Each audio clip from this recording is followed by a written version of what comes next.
Isso é muito direcionado ao Brasil do Alexandre de Moraes. E, nesse sentido, eu quero trazer ao programa uma notícia muito importante de dentro do governo Trump. Algo que foi pouquíssimo noticiado no Brasil. Na última quinta-feira, o Andrew Ferguson, presidente da Comissão Federal de Comércio dos Estados Unidos, o órgão responsável pela proteção do consumidor americano contra práticas comerciais enganosas ou desleais, ele enviou uma carta para todas as Big Tech, as grandes empresas de tecnologia dos Estados Unidos. Estou falando aqui de Meta, Google, X, Microsoft, Apple e etc. E o que diz a carta? Os americanos prezam, com razão, pela primeira emenda e sua garantia de liberdade de expressão. Compreendemos que a grandeza e a prosperidade da América decorrem, em grande medida, de seu zelo inabalável pelo livre intercâmbio de ideias. E isso tem a ver até com o que eu disse ontem, na minha entrevista no Metrópolis, né? As pessoas, Paulo, vale a pena você ter problemas na economia para lutar contra a ditadura? Ora, uma economia só pode inovar se houver livre intercâmbio de ideias. A China, por exemplo, tem uma dificuldade enorme com inovação, tem que roubar a propriedade intelectual desenvolvida onde? Em países como os Estados Unidos, que têm livre intercâmbio de ideia.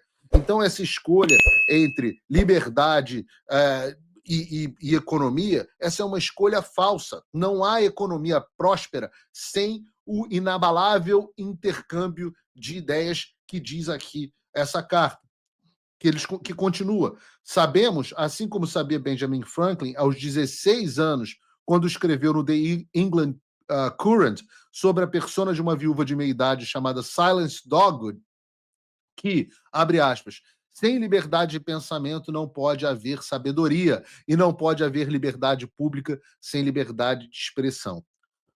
Continua a carta. No século XXI, as praças públicas nas quais os cidadãos se reúnem para trocar ideias e engajar-se em debates vivos passaram a incluir também as plataformas online.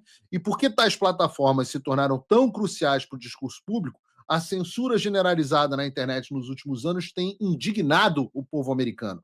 Não apenas cidadãos foram censurados e expulsos dessas plataformas por expressarem opiniões e crenças que não eram compartilhadas por uma pequena elite do Vale do Silício, mas a administração anterior atuou ativamente para incentivar tal censura.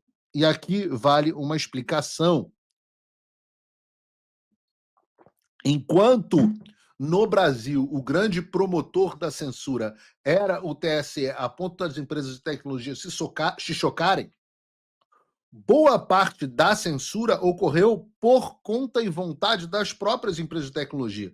Nos Estados Unidos, em vez de ordens do Alexandre de Moraes, você tinha pressão de bastidores da administração Trump. Mas é o mesmo fenômeno global.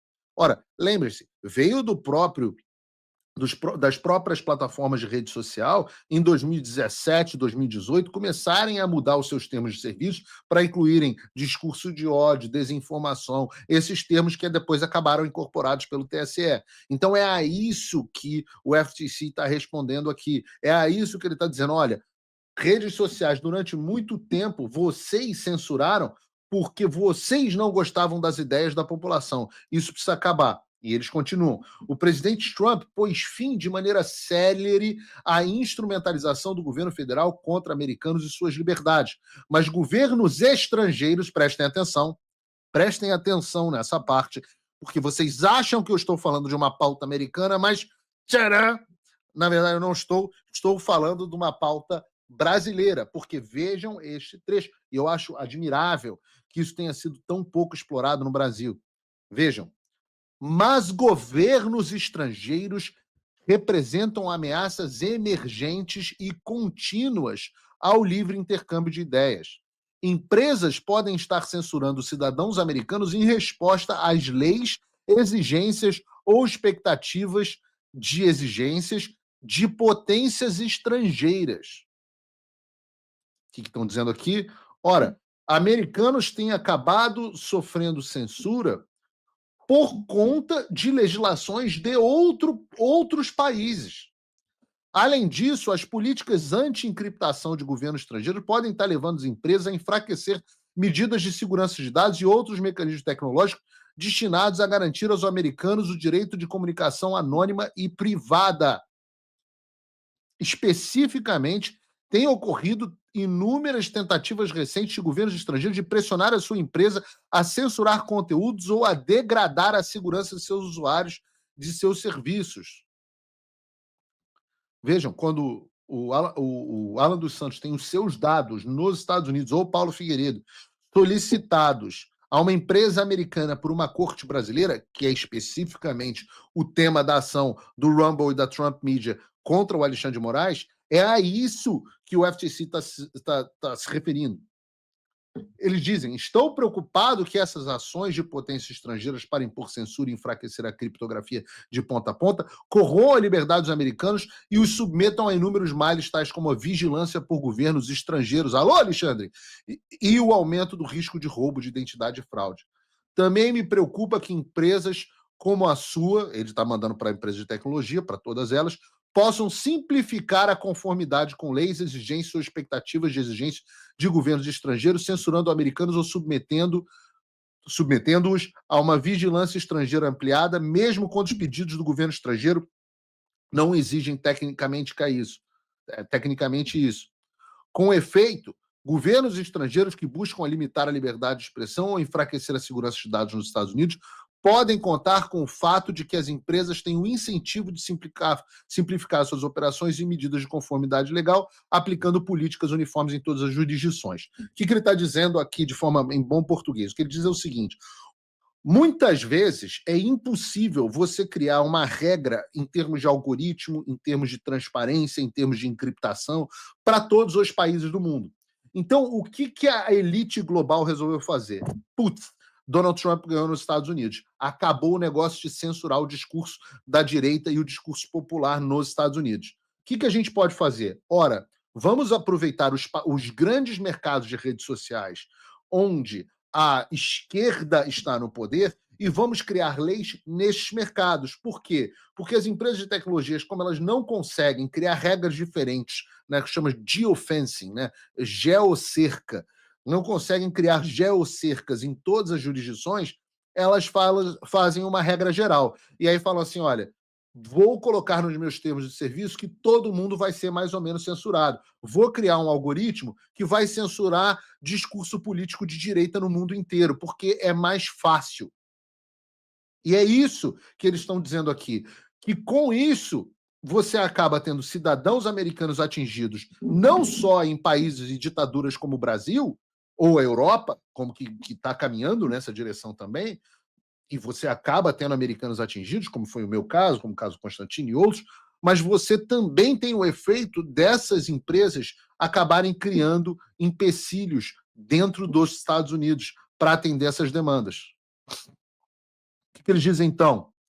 Censurar americanos para cumprir leis, exigências ou expectativas de exigência de uma potência estrangeira também pode violar a seção 5. Os consumidores americanos não esperam, de forma razoável, ser censurados para apaziguar um poder estrangeiro e podem ser induzidos em erro por tais ações. Da mesma forma que ocorre com medidas de segurança enfraquecidas, os consumidores podem ser ainda enganados caso as empresas não informem de maneira clara e proeminente que determinadas políticas de censura foram adotadas em razão das ações de um governo estrangeiro, já que os consumidores podem não desejar utilizar um serviço que os expõe a censuras de potências estrangeiras. Isso é muito direcionado ao Brasil do Alexandre de Moraes. É uma surpresa enorme, quase que uma surpresa enorme, que a imprensa brasileira não tenha relatado isso com o nível de profundidade que precisa ter. Atenção, Hugo Mota, atenção, Congresso Nacional. O governo americano está emitindo um alerta violento aqui. Vocês que querem aprovar sob urgência projetos de lei de censura e restrição às redes sociais, entendam, isso é uma declaração de guerra comercial aos Estados Unidos. Continua a carta.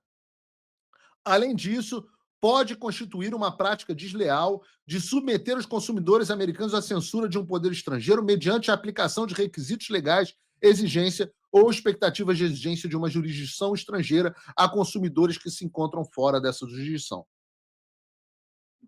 Tudo que descreveu Andrew Ferguson é aplicado diretamente ao Brasil.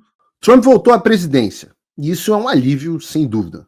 Mas o que isso muda no Brasil? Nada, se ninguém fizer nada. A verdade é que a esperança não pode virar passividade. As coisas não vão se resolver sozinhas, e muito menos com textão e xingamento nas redes sociais. Não espere que alguém venha salvar o país por você. Se você não agir, ninguém vai. Eu estou fazendo a minha parte. Eu larguei tudo para me dedicar a isso. Mas sem apoio, esse trabalho simplesmente não continua.